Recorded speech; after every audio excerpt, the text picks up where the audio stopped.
Bonjour à toutes et à tous, c'est Stéphane pour la chaîne Foilier, je vous remercie de me retrouver chez moi et donc chez vous. On va voir aujourd'hui la deuxième partie de l'analyse de la très longue vidéo sur la médecine que je diffuserai en 4 parties au total. Donc ce sera la deuxième partie aujourd'hui sur le féminin sacré en espérant que la suite vous convienne. Si vous n'avez pas regardé la première partie, regardez la première partie pour comprendre exactement ce dont il est question. On est dans une sorte de mélange de pseudosciences et d'ultra-sexisme, de vision complètement rétrograde des rapports entre les hommes et les femmes. C'est assez triste. Je vous lance l'épisode tout de suite et j'en profite encore une fois pour remercier les tipeurs et les tipeuses de la chaîne. Je vous remercie très sincèrement, ça me touche. Allez, je vous laisse avec la deuxième partie de cet épisode. Créer des sentiments, de la reconnaissance, de l'engagement et de l'intimité pour parler exclusivement non plus de sexualité, mais carrément de pratiques sexuelles. C'est-à-dire que tout simplement, on est tombé au niveau de l'animal et on a oublié l'humanité, on a oublié la lumière dans l'être humain. Alors du coup, Lulu, j'ai une question à te poser. Les personnes qui disent « ce week-end, je vais faire des pratiques sexuelles avec ma compagne », sont-ils avec nous actuellement dans cette pièce? Mais qu'est-ce que c'est que ça? Qu'est-ce que c'est que cette panique morale absolue? Salut Clyde. Il y aura une rediffusion bien sûr d'Absinthe de Live dans 2 ou 3 jours.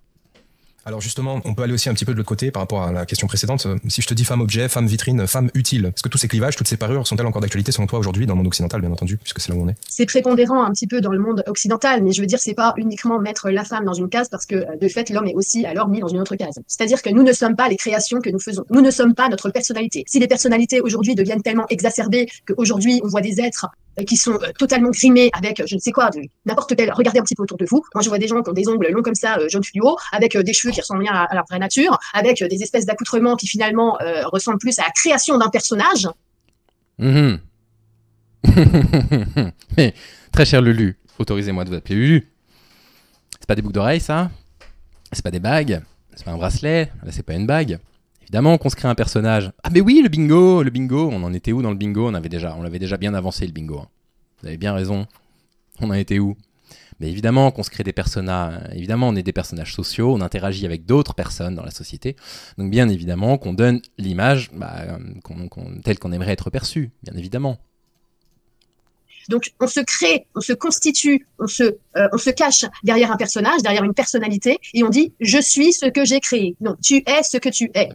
Donc aujourd'hui, au lieu de se dépouiller justement de tout notre ego et de nos personnages, Eh bah, sois le ou la bienvenue à Calanti.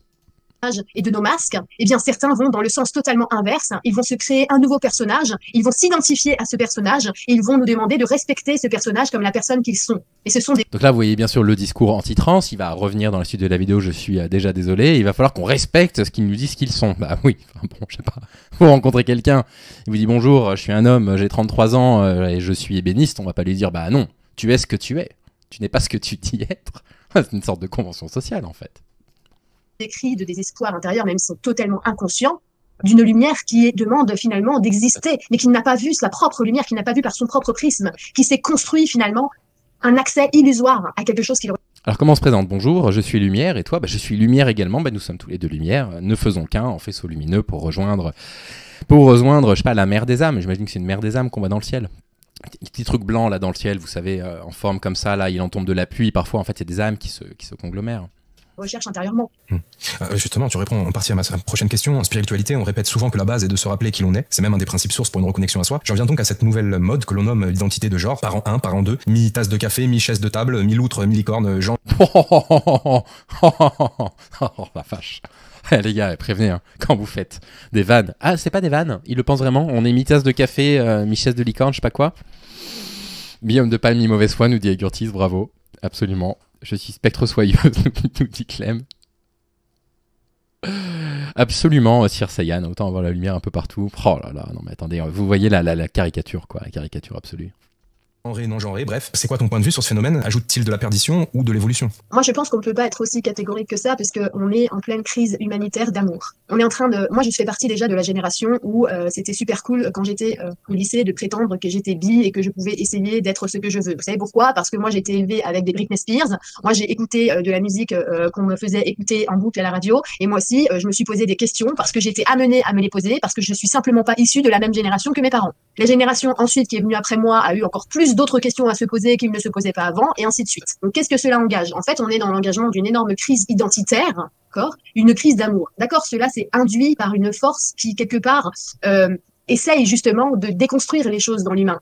Mais cette force-là, elle est au service de l'humain sans s'en rendre compte, parce qu'elle est là pour déconstruire l'humain. Mais à force de inverser les choses, et bien finalement, on va refaire surgir les vraies valeurs. Et moi, ce que je vois aujourd'hui, c'est qu'il y a des gens justement qui s'unissent à travers leurs différences. Je comprends pas. En fait, si du coup il y a des personnes qui font évoluer la question d'identité de genre, qui font évoluer la question de l'identité d'une façon générale, et que ça va remettre les vraies valeurs au goût du jour, bah c'est très bien.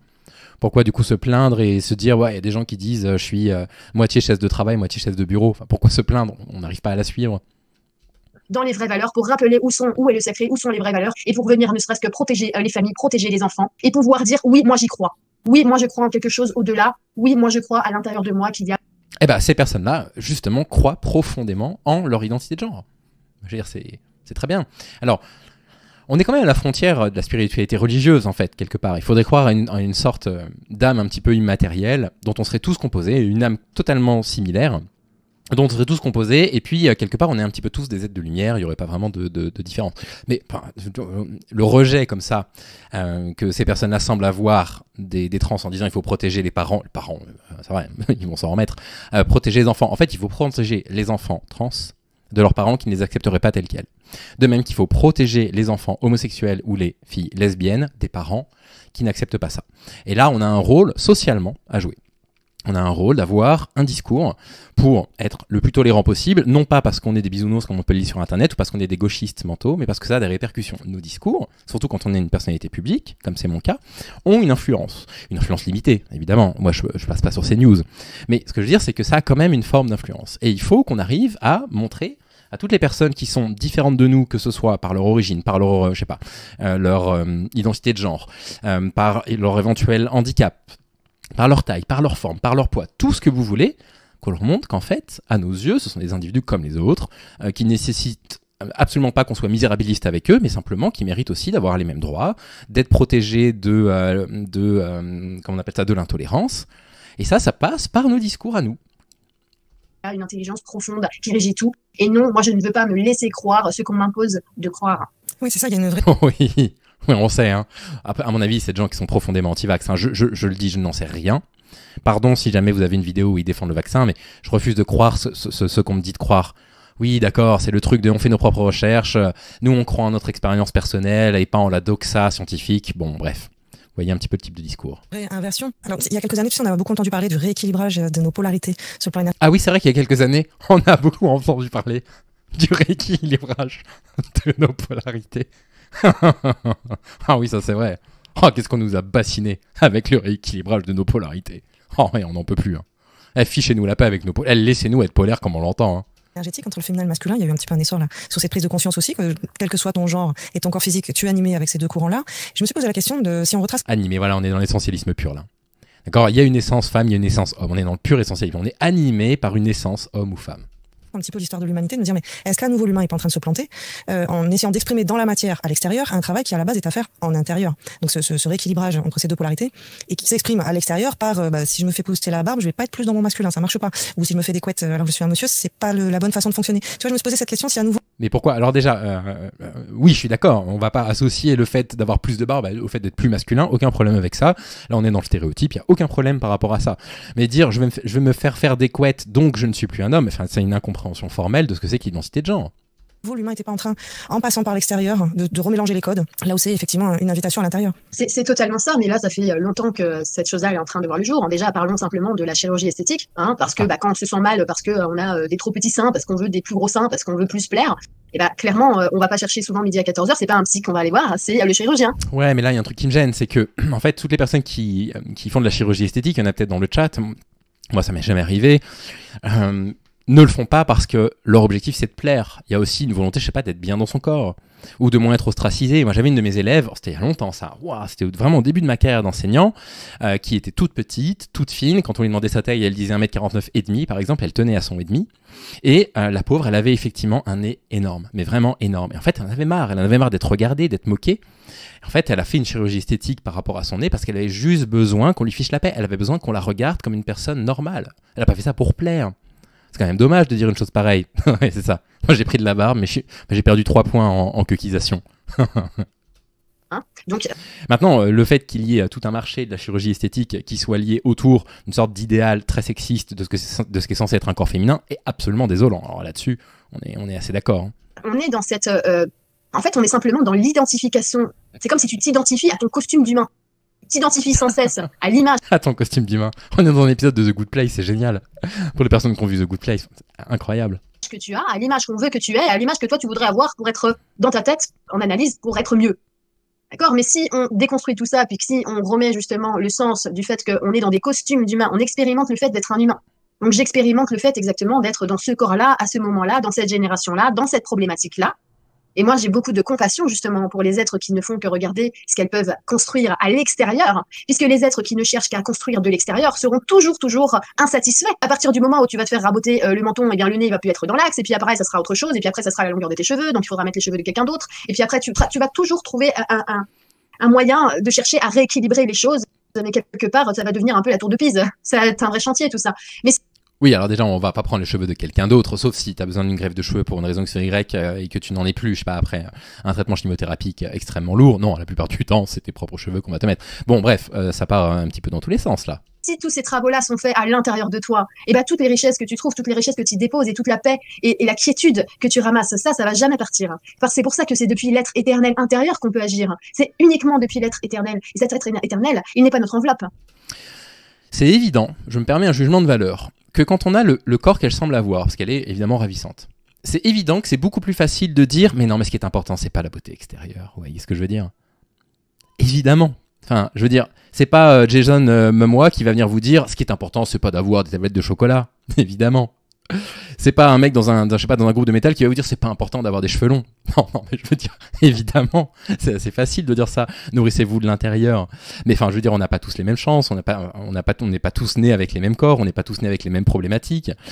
Rajoutez à ça, en plus de ça, les pathologies qui peuvent se développer, la dysmorphophobie, la dépression qui peut créer un trouble dépressiatif absolument très puissant. Toutes ces choses-là qui font que c'est pas si facile que ça de se lever le matin, de se regarder dans le miroir et de se dire « Hey !» En fait, ce qui est important, c'est ce qu'il y a à l'intérieur de moi. Non, c'est pas si simple que ça. Parce qu'on vit en interaction avec d'autres personnes. Et que ces personnes-là nous renvoient certaines choses. Et je veux dire, c'est rien. Moi, ça m'est jamais arrivé. Mais supposez qu'un jour, je tombe fou amoureux d'une femme qui me dise « Je ne veux pas de toi à cause de tes cheveux. » Mettons qu'un jour, quelqu'un me dise ça. Et c'est possible que d'ici 10 ans, quand ce sera bien reparti là, vers le vertex, on appelle ça, sommet du crâne, possible que ça me travaille d'aller faire un petit aller-retour en Turquie. Hein. C'est pas impossible. Mais peut-être que ce jour-là, d'un seul coup, je me sentirais mal dans ma peau à cause de l'implantation capillaire, ce qui n'est pas du tout le cas aujourd'hui. Parce que le fait qu'on vive en interaction les uns avec les autres a des conséquences, parfois positives et c'est génial, parfois négatives. La dysmorphophobie, c'est un trouble de la perception de son corps. Voilà, on a l'impression de ne pas être assez maigre, par exemple. L'anorexie est une forme de dysmorphophobie, par exemple. Et c'est pour ça qu'il faut avoir énormément de compassion, justement, et ne pas trop pointer du doigt ces gens-là, plutôt être dans une immense compassion, parce que moi, ces gens-là, quand je croise des gens quelque part qui veulent être bien, je leur souhaite simplement de se trouver. Je leur souhaite simplement de trouver à l'intérieur d'eux tout l'amour finalement qu'elles recherchent. Les poils de chat sur la tête. Mais oui, mais c'est bien gentil de dire ça. Mais encore une fois, la dépression par exemple, vous discutez avec des psychiatres. Donc la dépression, ça se traite de plein de façons différentes. Il y a beaucoup de types de dépression. L'une des dépressions les plus courantes, c'est le trouble anxieux généralisé. Ça va se traiter avec des inhibiteurs de recapture de sérotonine par exemple. Et ce qui est souvent recommandé aux patients, c'est tout l'inverse de ce que dit cette femme. À savoir non pas se recentrer absolument sur soi, parce que quand on est dans un état dépressif, tout ce qui vient de soi, on a l'impression que c'est un petit peu noirci, on a une sorte de filtre gris devant les yeux, on se déprécie de façon très forte, c'est d'aller chercher des ressources à l'extérieur. Ça peut être par le sport, ça peut être par de simples balades, ça peut être par sortir avec des personnes, etc. Le regard des gens qu'on aime a une sorte de renforcement positif quand on traverse un trouble dépressif. Mais quand on traverse un trouble dépressif, c'est pas notre propre regard qui est positif sur nous. Et donc, en fait, c'est facile de dire oui, mais en fait, il faudrait simplement regarder aller en soi. Mais il y a des réalités. Il y a des réalités qui font que parfois, en fait, c'est beaucoup plus compliqué que ça. C'est sûr que quand on est dans une période de notre vie où tout va bien, on a ce luxe de pouvoir faire du développement personnel si jamais on le souhaite. Bon, moi je trouve ça très particulier le développement personnel, j'ai un avis plutôt négatif sur le développement personnel à l'évidence, même si sur le principe, je suis tout à fait d'accord pour dire que ce qui s'est passé avec certaines personnes pendant le confinement est très intéressant. C'est toujours intéressant de se dire, est-ce que je suis heureux dans ma vie? Est-ce que je fais une profession qui me correspond? Est-ce que je vis à un endroit dans lequel je me sens bien? Ça peut passer évidemment par des techniques de développement personnel. Bien sûr que quand on va bien dans sa vie, on a ce luxe-là, mais il y a des personnes qui ne sont pas dans cette situation-là. Et c'est un petit peu facile, en fait, de dire ça, de dire il faut se recentrer sur soi. Attention. Parce que c'est juste ça qu'elles veulent, ces personnes-là.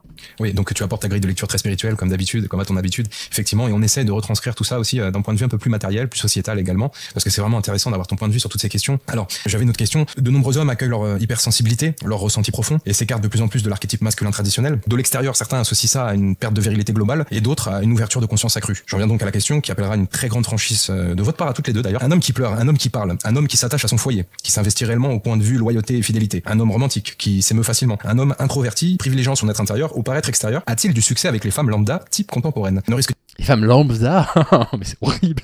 Les femmes lambda type contemporaine. De quoi il parle? Alors, vous, dans mon public, j'imagine que vous êtes des femmes lambda type contemporaine. Bah, répondez à la question. Alors, on a Sir Saiyan qui nous dit oui, et Lobo qui dit ouais, un cuck, quoi. Ouais, c'est exactement ça. Femmes de type 1, catégorie B. Les femmes lambda de type contemporaine. Alors, est-ce qu'on plaît aux femmes lambda de type contemporaine? Et est-ce qu'on plaît aux femmes oméga de type passéiste aussi? Parce que moi, j'aimerais bien avoir la réponse à ces deux questions-là. Risque-t-il pas de tomber à coup sûr dans ce qu'on appelle la friend zone? Fait-il preuve d'attractivité? Génial. Si vous êtes sensibles, les mecs, vous allez tomber dans la friend zone. Méfiez-vous. Non, mais sérieusement. On est à 18 minutes sur 1h23. Pour vous, mesdames? Moi, tu viens de décrire mon mari et je peux te dire qu'il est absolument magnifique. Il fait 1m91, il est super musclé, mais il a toutes les qualités que tu as dit. Voilà, donc, et je le trouve exceptionnel. Je l'ai rencontré quand j'avais 21 ans, tu vois, donc j'étais encore bien influençable. Et oui, en fait, tu sais pourquoi je l'ai reconnu? Parce que je me suis dit que justement, en fait, c'est pas juste l'apparence qui a, il y a rien à faire avec l'apparence, il y a tout à faire avec la reconnaissance de l'être. Et je me sentais juste parfaitement moi-même et parfaitement à l'aise avec cette personne. Et je pense que c'est ce qu'on ressent nous, comment on se sent avec une personne qui est important et pas comment on sent une personne. D'accord. Et toi? Ah oui, non, enfin, les deux sont importants parce que si vous sentez que la personne est très violente, agressive, c'est quand même problématique. Pour tout le reste, le discours qu'elle vient tenir pendant 30 secondes, j'y adhère. J'y adhère complètement. N'allons pas chercher un idéal de féminité, n'allons pas chercher un idéal de masculinité, allons chercher quelqu'un avec qui le courant passe de façon géniale, de façon naturelle et spontanée. Là-dessus, je suis assez d'accord avec elle. Toi, Tamara? Mais moi, j'ai envie de te rajouter, tu décris l'homme idéal, l'homme équilibré. Ouais, vous êtes deux cas spéciaux, hein, deux phénomènes. J'ai envie de dire deux Non, ovnis. c'est une croyance. Bah alors, monsieur, on a viré une selle entre la première et la deuxième partie. Bah, qu'est-ce que vous racontez? Vous êtes deux types exceptionnels. Tu demandes l'avis des femmes. Tu leur demandes, les femmes, si ça leur plaît, un homme sensible, qui est à l'aise avec ses émotions, qui peut être introverti parfois. Elles te répondent, oui, c'est notre définition de l'homme idéal, et tu réponds, ah ouais, non, mais vous êtes des cas particuliers.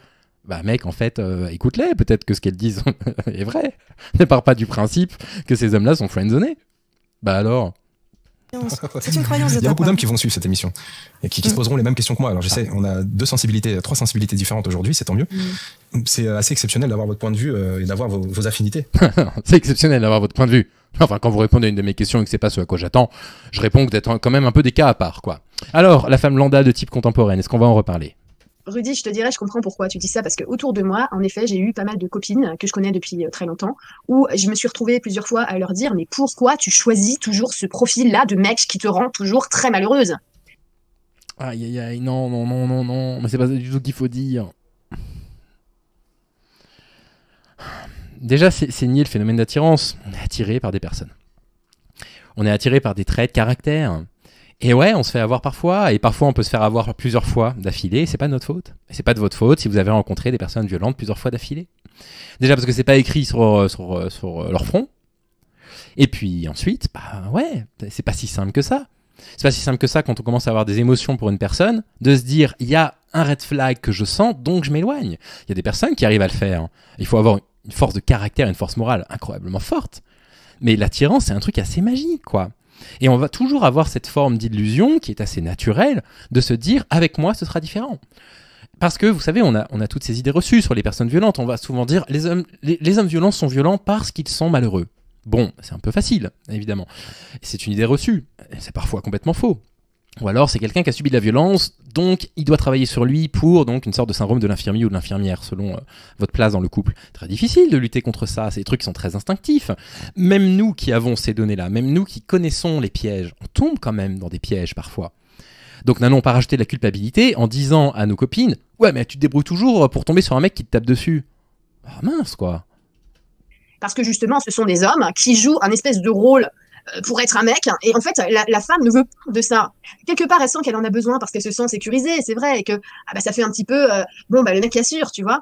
Mais en réalité, elles se retrouvent toujours dans une relation qui est biaisée parce que quelque part, en fait, elles ne sont pas elles-mêmes. Elles ne sont pas elles-mêmes, elles veulent être comprises, mais elles vont vers quelqu'un qui n'a pas absolument pas l'intention de les comprendre. Donc je comprends qu'il y a des hommes qui doivent se dire « Oh, bah, elles choisissent toujours les bad guys ». Oui, mais... Bah non, mais non, on se dit pas ça, rassurez-vous Lulu. On est quand même très conscient que les femmes ne choisissent pas les bad guys, c'est pas comme ça que ça fonctionne. En revanche, il y a des rapports de domination qui peuvent se mettre en place entre les hommes et les femmes, et les bad guys se mettent souvent dans une position dominante. Excusez-moi, il y a aussi, c'est exactement pareil dans l'inverse. Oui. Okay, il y a aussi des mecs qui choisissent des gars qui sont un petit peu poupoufs et qui n'ont rien à dire parce que comme ça, ils garderont un petit peu leur rôle de mec. Donc il faut pas faire des clivages comme ça parce qu'en fait, c'est juste une question d'intérieur profondément. Je t'assure qu'il y a que ça en fait qui compte. Le reste, c'est Merci pour l'abonnement, Quentin. Tché, sois le bienvenu sur la chaîne. que de la flûte, c'est que des on-dit, c'est que des maladresses qui séparent et qui divisent les hommes et les femmes. C'est vraiment que ça. Mais avant cette subtilité, avant cette relation profonde, on passe par des filtres en société avant de se rencontrer. Alors, il y a des reconnaissances d'âme à âme qui peuvent s'effectuer spontanément. Effectivement, c'est magique, c'est beau, c'est romantique. Néanmoins, les 3 quarts du temps, on a plus affaire à des relations construites à travers des schémas, comme Et tu sais d'habitude. pourquoi? Mais alors, mais non, c'est très très simple parce que 99% des gens se construisent un personnage et vivent à travers leur personnage. Et donc forcément, ce sont les personnages qui se rencontrent et pas les gens. Ouais. Alors, quid dans tout ça des énergies yin et yang? Ah bah les énergies. Ah oui, parce qu'on nous a beaucoup saoulé récemment avec les polarités, machin, je sais pas quoi. Ah ouais, quid des énergies yin et yang. Alors, donc là, on retombe dans l'essentialisme crasse, on retombe du coup dans la pseudo-science, c'est une sorte d'orientalisme un petit peu contemporain, vous comprenez bien, hein.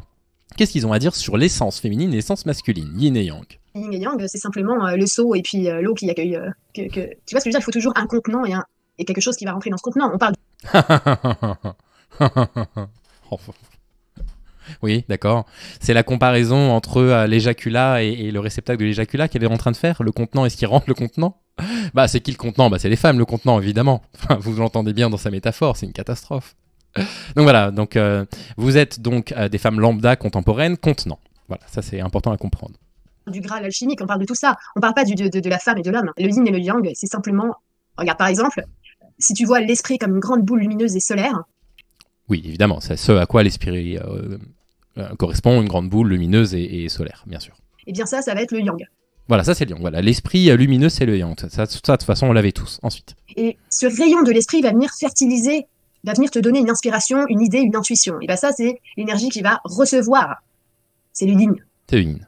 Tu vois? Donc on Oui, non, mais ça, c'est une lapalissade, tout le monde le sait. Alors, on veut en savoir plus. a toujours besoin de l'alternance du yin et du yang parce qu'en fait, ils fonctionnent toujours ensemble. Il n'y a pas une prédominance. Il y a toujours une complétude. C'est un peu comme la lumière de la lune et la lumière du soleil. Ah, voilà. Donc on a besoin. Alors, la lumière de la lune, c'est la lumière du soleil. Ça, c'est un truc de base qu'on apprend quand on est, je pense, en primaire. La lune reflète le rayon du soleil. C'est pas la lune qui émet... La lune n'est pas une planète gazeuse qui émet des rayons lumineux, hein. La polarité qui est vraiment engagée chez une femme, c'est justement, oui, on est dans la polarité yin. Ça veut dire quoi? Ça veut dire que la femme, elle est plus dans la suggestion intérieure. Les organes de la femme, ils sont cachés. Comme les... Non, moi je peux plus, je suis désolé. Les organes de la femme, ils sont cachés. Contrairement à nous, les hommes, qui avons nos estomacs à l'extérieur. Alors on met souvent un t-shirt pour pas que vous puissiez le voir, hein. Nous, on a nos organes à l'intérieur, vous comprenez? Ah, on a Bernard Arnault qui nous rejoint. Alors si c'est le vrai Bernard Arnault, un tout petit don pour m'aider à payer mes frais d'avocat, parce que la cagnotte, elle sert surtout à payer ceux de Diamond. Ce serait pas de refus, Bernard. Merci beaucoup, à bon entendeur. Donc, voilà. Donc nous, les hommes, on a nos organes à l'extérieur, hein, il faut le savoir. Comme la lune. C'est-à-dire que nous ressentons des choses qui ne sont pas du domaine du solaire. Nous ressentons des choses par intuition. Nous avons des choses. Je ne dis pas que les hommes n'ont pas d'intuition. Je dis que la femme est naturellement liée à des ressentis. Ça veut dire que dans son foyer, par exemple, elle va se sentir quand... Alors, je moque. Il y a quand même un truc avec lequel je suis pas fondamentalement en désaccord par rapport à ça. Étant donné que le cycle des femmes dure en moyenne 28 jours, évidemment ça peut être 26 chez certaines, 30 chez d'autres, hein, mais en moyenne 28 jours, que c'est aussi le durée des cycles lunaires, pendant très longtemps, c'est vrai qu'on a attribué, effectivement aux femmes cette capacité à pouvoir prédire par exemple leur cycle en fonction de la lune, et donc d'être nécessairement plus proche de certaines phases de la nature pour pouvoir prédire leur cycle, leur moment de fertilité, etc., quand on a compris la fertilité. Donc là-dessus, moi je suis capable de l'entendre. Par contre, si c'est l'essentialisé en disant les femmes sont plus proches de la nature, elles ont plus l'instinct de la nature, ça je trouve ça un peu ridicule. La pression, elle commence à monter. Et souvent, elle va agir comme un tampon avant même que ça monte. Par exemple, une femme, je veux dire tout bête. Elle va rentrer chez elle et puis elle va poser un truc sur la table en se disant, bon bah mon mari quand il va le voir, il comprendra que je suis trop petite et qu'il faut poser ça au-dessus du meuble là-haut. D'accord? J'adore ces exemples. Ah, je suis rentré chez moi, j'ai mis une paire de chaussettes. J'espère que mon mari va comprendre qu'il faudra le mettre plus haut parce qu'il est plus grand. Parce que les femmes sont plus petites que les hommes en couple, c'est comme ça. Parce qu'elle a cette intuition-là, c'est quelque chose qui est caché, mais c'est quelque chose, elle vit dans ce monde-là un petit peu intuitif. Vous voyez? Et le mari, il va rentrer, il va passer à côté de ce truc-là, il va le laisser là, et puis quand la femme va dire, bah, enfin, tu pouvais pas le prendre et le poser au-dessus du meuble, et ben le mari, il va dire, mais attends, il fallait me le dire, comment je peux savoir, moi, que tu voulais poser ce truc-là au-dessus du meuble? Ah bah ouais, lisez la charge mentale d'Emma, c'est l'exemple typique qu'elle donne. Le truc posé pour que le mari le mette en hauteur. Oh, punaise. Eh bien, lui aussi, il a raison, parce qu'il vit dans son côté solaire. Ça veut dire qu'il faut le montrer. Ça veut dire que l'homme, il a besoin que les choses soient dites, soient expliquées, soient montrées, parce que lui, il est dans cette énergie du soleil. Le soleil, il éclaire les choses. Donc l'homme est très important dans cette polarité, parce que sans lui, on pourrait rien construire. Rien, on pourrait pas mettre en place toute la créativité de la femme, parce que la femme... Les femmes ne peuvent rien construire sans les hommes, et c'est précisément... Comment ces femmes-là peuvent se dire féministes? Je ne comprends pas. C'est précisément l'inverse de tous les combats, de toutes les féministes, de toutes les vagues, et puis de très longtemps. La possibilité de se construire, d'exister, de se réaliser sans la pression du regard des hommes. Et sans les hommes pour les femmes qui veulent pas d'hommes, pour les lesbiennes, etc. quoi. Elle a ce don d'accueillir les choses, de sentir, tiens, chérie, je pense qu'il serait bien qu'on commence à prévoir notre déménagement. Je pense que moi, je sens. D'accord? Combien de fois la femme, elle sent qu'il y a un mouvement qui arrive, quelque chose? Mais Au moins 6 fois, je dirais. combien de fois elle est écoutée par son mari? Au moins 11 fois, je dirais. Ou par son conjoint?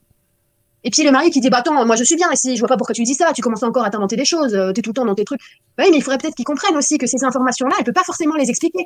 Mais une fois qu'il comprend ça... C'est vrai que si vous avez envie de déménager, les femmes, c'est compliqué d'expliquer à votre homme que vous avez envie de déménager parce qu'il manque des mots de vocabulaire. Je veux dire, si vous dites à votre mec j'ai envie de déménager, le mec il va se dire oh, qu'est-ce que c'est que cette phrase, elle veut encore que je mette les chaussettes en hauteur, je sais pas quoi. Compliqué quand même, c'est compliqué la communication. C'est incroyable, je suis désolé de me moquer, j'aime pas être moqueur, mais c'est drôle parce que c'est du premier degré en fait. C'est drôle parce que c'est dit avec premier degré. Lui, il comprend aussi qu'il a un rôle majeur. Parce que lui, il peut justement appliquer dans la matière les choses. Parce que sans l'homme, on peut rien appliquer. Rien, vous pouvez rien appliquer dans la matière, les femmes sans les hommes. Ça fait combien de temps qu'on vous le dit? Vous n'appliquez rien dans la matière. Alors vous appliquez dans le monde des idées, mais dans la matière. Qu'est-ce que vous impliquez dans la matière? Bien, si vous avez compris cette phrase, n'hésitez pas à m'envoyer un petit DM sur Twitter. Comprenez? Et une fois qu'on fonctionne avec cette compréhension mutuelle de chacun, je vous assure qu'on construit un édifice mémorial qui touche carrément les dieux. Je vous assure que nous ne sommes rien l'un sans l'autre. Et ça fait du bien à réentendre justement ces réalignements en termes, j'utilise des gros mots, en termes de polarité justement masculin, féminin, sacré, dans son sens sacré, et qui peut créer du coup. Alors si on regarde un petit peu l'humanité en Occident en tout cas sur ces dernières décennies, on a vu un grand mouvement de libération de la femme. Pourquoi elle a fait des guillemets?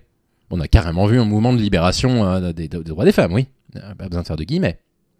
Je regarde une vidéo YouTube actuellement. Je veux dire, les guillemets, il faut apprendre à les mettre. Certaines de nos mères, d'ailleurs, sont parties en quête de leur propre puissance. Et on reproduit finalement les pouvoirs des codes phalliques. Ça n'a pas trop bien marché. C'est pas vrai. Ah non, mais Freud, il va nous suivre jusqu'à combien de temps encore? Au final, ils ont pu castrer plein de bonhommes au passage. Sur la génération juste après, dont moi je fais partie, on se retrouve avec des hommes qui peuvent avoir peur de la femme, qui est présente en tout cas ces deux attributs très marqués. Je suis très femme, mais aussi j'ai pas besoin des hommes. Être une femme libérée, etc., etc. Tous ces Mais en quoi ça vous ennuie qu'il y ait des femmes qui n'aient pas besoin des hommes? En quoi ça vous ennuie qu'il y ait des femmes qui n'aient pas besoin des hommes? En quoi ça vous ennuie? Génération-là. Et donc on se retrouve aussi avec des hommes qui, à l'inverse, vont plutôt se confondre dans le rôle de l'enfant. Comme ça, au moins... Vous savez que je comptais la faire en épisode dans quelques jours. Parce que si vous vous rappelez des paroles de Femmes libérées de Cookie Dingler, c'est catastrophique. Ah, la chanson, elle est chouette, ça fait longtemps que je l'avais pas entendue, c'est vrai que c'est une chouette chanson. Elle est un peu intemporelle, tout ça. Mais alors la vache, niveau sexisme, elle est catastrophique. Il reste aimé de la femme, et donc a du mal aussi à explorer son côté masculin. C'est-à-dire que tu parlais tout à l'heure de ces hommes qui sont très mal alpha, etc. Mais on a aussi ce déséquilibre de l'autre côté, avec des femmes qui prennent une place qui n'est pas la leur, et du coup qui invitent à des hommes enfants, finalement. Une place qui n'est pas la leur, la place des hommes? C'est horrible.